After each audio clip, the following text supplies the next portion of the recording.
Hello students, good morning everyone. I hope आपने पिछला सारा काम अपना कंप्लीट कर लिया होगा। एंड नेक्स्ट जो हमारा टॉपिक है वो है सॉल्यूशंस। हमने मिक्सचर के बारे में पढ़ लिया, होमोजीनियस एंड हेट्रोजीनियस मिक्सचर।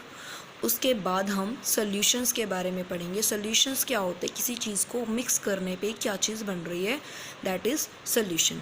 वो हमेशा क्या होते हैं, हमारे होमोजीनियस मिक्सचर ऑफ टू और मोर सब्सटेंस, एक या एक से ज़्यादा सब्सटेंस के मिक्सचर्स होते हैं, होमोजीनियस मिक्सचर होते हैं। उसमें जो हमारे कंपोनेंट्स हो सकते हैं, एक भी हो सकता है, दो भी हो सकते हैं, सॉरी 2, 3, 4, 5 कितने भी हो सकते हैं कंपोनेंट्स। उन सब चीज़ों को मिलाकर एक मिक्सचर तैयार किया जाता है, that is known as solution. जैसे सॉल्ट को हम वाटर में डिज़ोल्व करें, that is also known as salt solution. ऐसे ही हमारे डिफरेंट काइंड ऑफ सॉल्यूशंस होते हैं। हमारे जो सॉल्यूशंस होते हैं, कॉमन टाइप जो हम पढ़ेंगे हमारे सिलेबस में, बाइनरी सॉल्यूशंस। बाइनरी सॉल्यूशन का मतलब क्या होता है, दो टाइप के जिसमें कंपोनेंट्स होंगे, एक होगा सॉल्यूट एंड सेकंड क्या होगा, सॉल्वेंट। ठीक है, सॉल्यूट एंड सॉल्वेंट क्या होता है वो भी हम स्टडी करेंगे इसी में। तो बाइनरी मतलब बाय मतलब दो चीज़ें, ट्राई मतलब तीन चीज़ें। हमारे सिलेबस में हम सिर्फ दो ही टाइप के सॉल्यूशंस पढ़ेंगे एक बार, binary solutions that are form of solute and solvent. जैसे कि जो हम सॉल्ट एंड वाटर को मिक्स कर रहे हैं या फिर शुगर एंड वाटर को मिक्स कर रहे हैं, यहाँ पे एग्जांपल हमने लिया सॉल्ट एंड वाटर को मिक्स करने पे। सॉल्ट जो चीज़ ज़्यादा होती है हमारी, सॉल्ट को हम वाटर में ही डिसॉल्व करेंगे, ना कि वाटर को सॉल्ट में करेंगे, वो तो कुछ बनेगा ही नहीं क्योंकि ज़्यादा पानी डालना पड़ेगा। ठीक है, इसमें क्या है, हम ज़्यादा अमाउंट वाली जो चीज़ होती है जिसमें हम कोई चीज़ डाल रहे हैं, that is known as solvent. जैसे हमने पानी लिया, उसमें नींबू निचोड़ रहे हैं, तो पानी हमारा क्या होगा, सॉल्वेंट, एंड हमारा जो नींबू है that is solute. Clear. Next क्या है, यहाँ पे इन्होंने एग्जांपल के तौर पे लिया सॉल्ट एंड वाटर। सॉल्ट क्या होगा हमारा, सॉल्यूट, एंड वाटर सॉल्वेंट है। सॉल्यूट एंड सॉल्वेंट की definition, constituent present in less amount and it is dissolve in solvent. जो चीज़ कम अमाउंट में पाई जाती है एंड जिसको हम सॉल्वेंट में डालते हैं, जो ज़्यादा चीज़ होती है उसमें हम डालते हैं। एंड सॉल्वेंट क्या है, constituent in more amount and in it solute get dissolve, जिसमें सॉल्यूट जो है हमारा घुल जाता है, डिजॉल्व हो जाता है, that is known as solute and solvent. आगे हम इस टर्म को याद रखना है, इसी की बेसिस के ऊपर हम न्यूमेरिकल्स भी करेंगे। वहाँ पे आपको मास ग्राम्स में या वॉल्यूम आपको सॉल्यूट एंड सॉल्वेंट का दिया होगा, you have to find out the concentration. So आपको पता होना चाहिए सॉल्यूट क्या है, सॉल्वेंट क्या है। Character sketch of solution. Solution में क्या क्या चीज़ें, सॉल्यूशन कैसा होता है हमारा, homogeneous, and composition can very. Composition मतलब कम ज़्यादा हम कर सकते हैं, जो भी सॉल्यूट एंड सॉल्वेंट ले रहे हैं दैट वो उसको ज़्यादा अमाउंट में डाल दिया, कम डाल दिया। कंपोजिशन जो है अलग अलग डिफ़र करती है, वेरी का मतलब डिफरेंट, डिफ़र करती रहती है एक सॉल्यूशन के दूसरे सॉल्यूशन से। नेक्स्ट क्या है, साइज़ ऑफ पार्टिकल्स जो होते हैं बहुत ज़्यादा छोटे होते हैं। हमें होमोजीनियस मिक्सचर में कोई भी पार्टिकल जो भी हम मिक्स कर रहे हैं वो हमें दिखाई नहीं देता। क्यों नहीं दिखता, क्योंकि वो दैट आर वेरी स्मॉल, बहुत ज़्यादा छोटे पार्टिकल्स होते हैं, इसीलिए वो क्या है, लाइट को स्कैटर नहीं करते। लाइट को स्कैटर करने का मतलब क्या है कि जब भी हम उसके बीच में होमोजीनियस सॉल्यूशन जो होगा उसके बीच से लाइट पास आउट करेंगे। आप एक एक्टिविटी भी कर सकते हो, होमोजीनियस मिक्सचर लेना, उसमें से एक तरफ से लाइट पास आउट करना, तो आपको बीच में आपको लाइट पास आउट होती हुई नहीं दिखेगी। सिर्फ एक पॉइंट, स्टार्टिंग पॉइंट से जहाँ से आप लाइट दे रहे हो और जहाँ से वो निकलेगी वही पॉइंट पर आपको लाइट दिखेगी। बीच वाले एरिया में आपको पाथ में कहीं पे भी लाइट नहीं दिखेगी। इसका मतलब क्या है, it doesn't scatter light. And it can be separated by physical method because it is not stable. ये स्टेबल नहीं होते, इसीलिए हम इसको फिजिकल मेथड से ही हम इसको सेपरेट कर सकते हैं। जैसे वाटर डाल दिया आपने,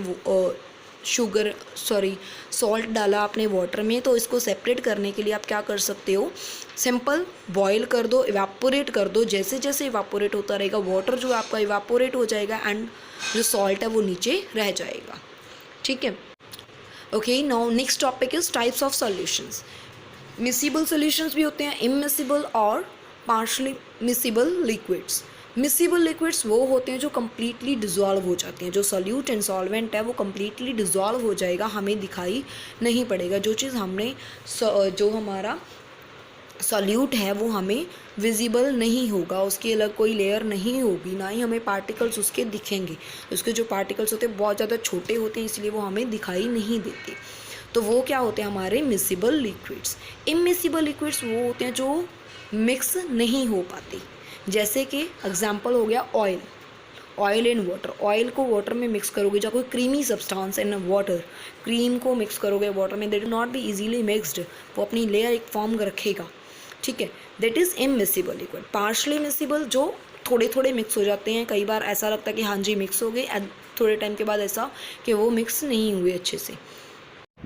मिसिबल सब्सटेंस आर दो substance that mix to form the solution, जो कम्प्लीटली मिक्स हो जाए टू फॉर्म अ सोल्यूशन, एक सोल्यूशन बनाने के लिए कम्प्लीटली डिज़ोल्व हो जाए। जैसे अल्कोहल को वाटर में डिज़ोल्व करोगे, पूरी तरीके से घुल जाएगा। Partially miscible, partially when the liquid dissolve to some extent to form the solution, कुछ अमाउंट तक वो डिज़ोल्व हो जाता है उसमें एक सोल्यूशन बनाने के लिए, जैसे इथाइल ग्लाइसोल इन क्लोरोफॉर्म, या फिर कार्बोनेटेड वाटर में आप शुगर जूस को मिक्स करते हो, वो कम्प्लीटली डिज़ोल्व नहीं होता, थोड़ा बहुत डिज़ोल्व हो जाता है, कुछ एक्सटेंट तक वो डिज़ोल्व होता है। कार्बोनेटेड वाटर कौन सा होता है, जिसमें कार्बन डाइऑक्साइड प्रेजेंट होती है। Carbon dioxide plus water is known as carbonated water, जिसको सोडा वाटर भी बोलते हो आप, सोडा, ठीक है। Immiscible liquids are those that do not mix with each other, दोनों एक दूसरे के साथ मिक्स नहीं होते, जैसे ऑयल एंड वाटर को जैसे ही मिक्स करोगे उनकी अलग अलग अपनी अपनी लेयर फॉर्मेशन आपको दिखाई देगी। नेक्स्ट टॉपिक जो है आपका aqueous and non aqueous solutions. जो सॉल्यूशंस हैं आप उसको पानी में डिज़ोल्व करके भी बना सकते हो, जो आपका सॉल्वेंट होगा दैट विल बी वाटर, या फिर कोई और भी हो सकता है, वाटर को छोड़ के कोई और लिक्विड भी हो सकता है, ठीक है।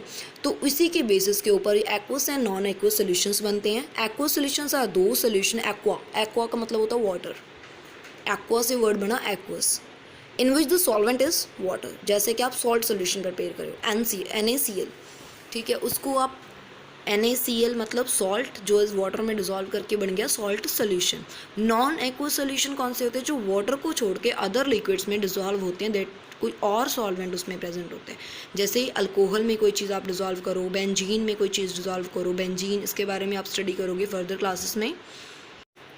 Now we will study about saturated, unsaturated and super saturated solutions. Saturated solutions कौन से होते हैं, जो जैसे हमारा सॉल्यूट है NaCl ले लो, चाहे आप शुगर ले रहे हो, उसको आप वाटर में डिज़ोल्व कर रहे हो, ठीक है। एक गिलास आपके पास वाटर है, एक चम्मच आपने उसमें सॉल्ट डाल दिया, वो घुल गया, थोड़े टाइम के बाद एक और चम्मच डाल दिया, घुल गया, एक और चम्मच डाल दिया, घुल गया। उसके बाद देखोगे आप धीरे धीरे क्या होता जाएगा, जैसे जैसे आप NaCl की अमाउंट इंक्रीज करते जाओगे, it will stop mixing in the water, ठीक है। वो क्या होते हैं हमारी सैचुरेटेड सॉल्यूशंस, जहाँ पे हम जितनी अमाउंट तक वो डिज़ोल्व हो पाए उतना डिज़ोल्व हो सके, जितने अमाउंट ऑफ वाटर में जितना अमाउंट हमारा जो सोल्यूट का है वो डिज़ोल्व हो जाए, that is known as saturated solution. Solution that dissolve as much solute as it is capable of dissolving, जितना को वो डिज़ोल्व कर सकता है, जितनी को उसकी क्षमता है डिज़ोल्व करने की, उतना उसमें डिज़ोल्व हो जाए, वो होता है हमारा सैचुरेटेड सॉल्यूशन। सैचुरेटेड में क्या था कि जितना को वो डिज़ोल्व हो पाता था नॉर्मल टेम्परेचर के ऊपर, उतना को वो डिज़ोल्व हो रहा है। सुपर सैचुरेटेड सॉल्यूशन का मतलब क्या होता है कि सोल्यूट जो है उसको ज़्यादा डिज़ोल्व कर रहे हैं, उसकी सॉल्युबिलिटी से ज़्यादा, जितना को वो डिज़ोल्व हो पा रहा था उससे हम कुछ अमाउंट तक ज़्यादा डिज़ोल्व कर रहे हैं। वो ज़्यादा डिज़ोल्व करना हम किस बेसिस के ऊपर कर सकते हैं, जब तो उसका टेम्परेचर राइज़ कर दें। जैसे आप वही सोल्यूशन जो मैंने आपको चम्मच डाल के बताया था कि उसमें NaCl डाल रहे हो आप, थोड़े टाइम जब वो घुलना बंद कर दे तो उसको थोड़ा हीट कर दो, ठीक है। जैसे ही आप थोड़ा हीट करोगे ना, वो जितना डिज़ोल्व नहीं होगा वो भी सारा पूरा डिज़ोल्व हो जाएगा अच्छे से और मिक्स हो जाएगा, मतलब उसकी जो सॉल्युबिलिटी है हमने वो इंक्रीज़ कर दी, that is known as super saturated solutions. हमारा रह रहा है अनसैचुरेटेड सॉल्यूशन, मतलब जो सैचुरेट मतलब क्या था कि पूरा जितना वो डिज़ोल्व हो पाता था उतना डिज़ोल्व हो जाता था। अनसैचुरेटेड में क्या है, जितना वो होना चाहिए था डिज़ोल्व उससे भी कम डिज़ोल्व होता है। The solution in which amount of solute is less than saturation level, उससे भी थोड़ा कम होता है। नेक्स्ट टर्म है आपकी सॉल्युबिलिटी। हाँ, आपने वर्ड अभी हमने सुना था सॉल्युबिलिटी, मतलब कितना सॉल्युबल हो रहा है। Is the amount of solute that get dissolve in given amount of solvent at particular temperature. किसी पर्टिकुलर टेम्परेचर के ऊपर वो कितना का डिजॉल्व हो पाता है, वो उसकी क्या होती है, सॉल्युबिलिटी। कि ये इतनी अमाउंट पे इतने टेम्परेचर के ऊपर इतना जो सॉल्यूट है वो इतना सॉल्वेंट में डिजॉल्व होता है, that is known as solubility. आज हमने काफ़ी सारी टर्म्स को स्टडी किया। इन टर्म की डेफिनेशंस आपको एक बार पढ़ लेनी है, सबकी अपनी बुक से पढ़ना। अगर कोई भी डाउट होगा लाइन टू लाइन अपनी बुक से रीड आउट करना सारे चैप्टर को, जो भी टॉपिक मैंने आज आपको करवाए हैं। अगर कोई डाउट रह जाए तो आप मेरे से क्लियर कर सकते हो। अब क्या है नेक्स्ट, फैक्टर्स, मतलब सॉल्युबिलिटी के फैक्टर्स क्या क्या हैं, किस चीज़ के ऊपर डिपेंड करते हैं कि हमारा जो सॉल्यूट है वो कैसा है, सॉल्वेंट जो जिसमें हम डिज़ोल्व कर रहे हैं वो क्या चीज़ है, कैसी है, और उसको कितना का टेम्परेचर हम दे रहे हैं। ज़्यादा टेम्परेचर देंगे तो वो जल्दी घुल जाएगा, ज़्यादा घुलेगा, सॉल्यूट जो है वो ज़्यादा डिज़ोल्व हो जाएगा सॉल्वेंट में। अगर कम हीट करेंगे, जैसे हम शुगर को डिज़ोल्व करते हैं ठंडे पानी में, वो तो नहीं होती, तो सॉल्युबिलिटी उसकी रिड्यूस होगी। टेम्परेचर कम दिया, अगर थोड़ा सा टेम्परेचर दे देंगे तो वो क्या है, ज़्यादा डिज़ोल्व हो जाएगी। वही चीज़ के ऊपर हमारे जो फैक्टर्स हैं वही हैं कि नेचर जो है सॉल्यूट है कैसा। जैसे अगर जैगरी है, गुड़ है, उसको आप डिज़ोल्व करोगे वाटर में, नहीं घुलता जितनी देर तक उसको हीट नहीं देती, ठीक है।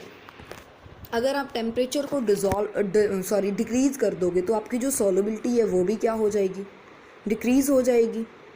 लिक्विड एंड सॉलिड्स की जो सॉल्युबिलिटी है वो क्या हो जाएगी, डिलीट हो जाएगी। गैसेस तो वैसे ही रहेगी, अनअफेक्टेड रहेगी।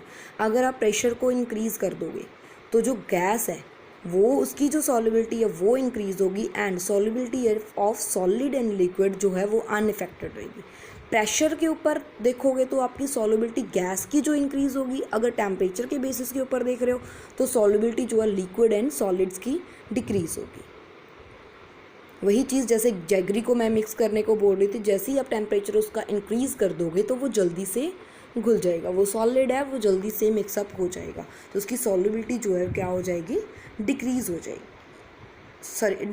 जाएगी। जैसे ही आप उसके टेम्परेचर को रिड्यूस करोगे, जैसे ही टेम्परेचर को बढ़ा दोगे तो उसकी सॉल्युबिलिटी भी क्या हो जाएगी, इंक्रीज़ हो जाएगी। अब हमें सोल्यूशन बनाने तो आ गए, मतलब कि कैसे हमने सोल्यूशन बनाना है, कि क्या चीज़ किस में डिज़ोल्व करनी है, वो कंसंट्रेशन वो आपको समझाएंगे न्यूमेरिकल के बेसिस के ऊपर। बट उनकी सोल्यूशन की एडवांटेजेस क्या होती हैं, सोल्यूशन बनाते क्यों हैं, क्यों बना रहे हैं, क्योंकि हम एक या दो चीज़ों को, सब्सटेंस को सोल्यूशन बनाएंगे तो हम क्या है इसको मेडिकल लाइन में यूज़ कर सकते हैं। कोई ग्लूकोज सोल्यूशन बनाते हैं, पानी में डिज़ोल्व करेंगे तो क्या है, हमें एक सोल्यूशन मिलेगा। Large variety of solvents are used in industries and many medicines are dissolved in the soluble non-aqueous solutions। non-aqueous solutions solvents चाहिए उसमें डिज़ोल्व करके मेडिसिन बनाते हैं, ठीक है। नेक्स्ट टॉपिक है हमारा कंसंट्रेशन ऑफ सॉल्यूशन, कि ए और बी कोई भी हमारा सोल्यूट एंड सॉल्वेंट है, हम उसकी कितनी कंसंट्रेशन ले रहे हैं, कितना का सोल्यूट ले रहे हैं, कितना का हम सॉल्वेंट ले रहे हैं, उसके बेसिस के ऊपर हमारे दो तरीके हैं फाइंड आउट करने के, mass percentage and volume percentage के बेसिस के ऊपर हम इसको कंसंट्रेशन को मेजर कर सकते हैं। कंसंट्रेशन कैसे फाइंड आउट करनी है, amount of solute dissolve in amount of solvent. Concentration क्या होता है, सोल्यूट की कितनी अमाउंट सॉल्यूशन में हमने डाली है, या फिर सोल्यूट की कितनी अमाउंट हम सॉल्वेंट में डाल रहे हैं। सोल्यूशन क्या होता है, दोनों चीज़, solute and solvent, solute plus solvent is equal to solution. Mass percentage मतलब सोल्यूट का मास कितना है उसकी परसेंटेज आपको फाइंड आउट करनी है। कंसंट्रेशन मतलब उसकी फाइंड आउट करनी है। मास परसेंटेज ऑफ सोल्यूट क्या होता है, मास ऑफ सोल्यूट मतलब आप शुगर या कुछ भी कोई भी चीज़ ले रही हो वो कितने ग्राम ले रही हो, ठीक है, कितने सोल्यूशन में डाल रही हो। सोल्यूशन सोल्यूट प्लस सॉल्वेंट क्या होता है, सोल्यूशन, उसको 100 के साथ मल्टीप्लाई करना है तो परसेंटेज निकल जाएगी। वॉल्यूम फाइंड आउट करते हैं हम, जो सोल्यूट जो होते हैं हमारे लिक्विड्स होते हैं उनके लिए, उनका ml या लीटर्स वगैरह में लिखेंगे, फार्मूला वही है। मैं आपको दो टाइप के एग्जांपल्स करवाती हूँ। जैसे फर्स्ट एग्जांपल जो है 20 ग्राम ऑफ शुगर, कितने ग्राम शुगर लिए, 20 ग्राम, मतलब जो हमारा मास है ऑफ सोल्यूट है कितना है वो 20 ग्राम। सॉल्वेंट कितना ले रहे हैं हम 180 वाटर में डाल रहे हैं, मतलब 180 ग्राम ऑफ वाटर ले रहे हैं। सोल्यूशन क्या बनेगा हमारा, सोल्यूट प्लस सॉल्वेंट मतलब 20 प्लस 180, तो फार्मूले में पुट कर दोगे आप 20/200 आ जाएगा इंटू 100, तो 10% हमारा जो कंसनट्रेशन आएगी वो इतनी आएगी 10%। सेकेंड एग्जाम्पल आपका है calculate the mass of sodium sulphate required to prepare 20% of solution. अब हमें सोल्यूशन का परसेंटेज बता दिया कि आपको 20% सोल्यूशन बनाना है। कितने में बनाना है? 100 ग्राम ऑफ वाटर। मतलब जो हमारा सोल्यूट का मास है वो हमें नहीं दिया, वो हम लेट कर लेंगे x। तो फॉर्मूले में पुट करोगे, मास ऑफ सोल्यूट की जगह पे आप x लिख दोगे। सोल्यूशन क्या है? सोल्यूट प्लस सॉल्वेंट इंटू 100 आ जाएगा। 20% था हमारा, 20 हमने लिख दिया जो सोल्यूशन था, is equal to x by X plus 100 gram हम वाटर में ले रहे थे इंटू 100 परसेंटेज निकालने के लिए। परसेंटेज ऑलरेडी हमें दी गई है 20%, तो चाहे आप 20 के नीचे 100 लिख दो, यहाँ पर 100 मल्टीप्लाई में ना लिखो, वो भी सेम ही रहेगा। नेक्स्ट स्टेप में आ जाएगा हमारा 100 जो नीचे आ जाएगा x बाई, फिर हम इसको सॉल्व कर देंगे। मैथ का ही यही सारा सॉल्व करके x की वैल्यू आ जाएगी हमारी 25 ग्राम। मतलब जो हमारी अमाउंट है सॉल्वेंट की वो कितनी लेंगे हम? 25 ग्राम। इसी तरह आपको अदर न्यूमेरिकल्स भी फाइंड आउट कर लेने हैं। इसी पे बेस के ऊपर जितने भी क्वेश्चंस बन रहे हैं वो आप सॉल्व कर लेना। जो भी रिवीजन प्रैक्टिस आपको इस टॉपिक के, जो टॉपिक मैंने आज आपको करवाया है, उसके बेसिस के ऊपर जितने न्यूमेरिकल हैं, सॉल्व हैं चाहे अनसॉल्व हैं, चाहे कुछ और क्वेश्चंस हैं, वो अपने सॉल्व करके रखना नेक्स्ट वीक के लिए। ठीक है, this is your homework. Thank you so much.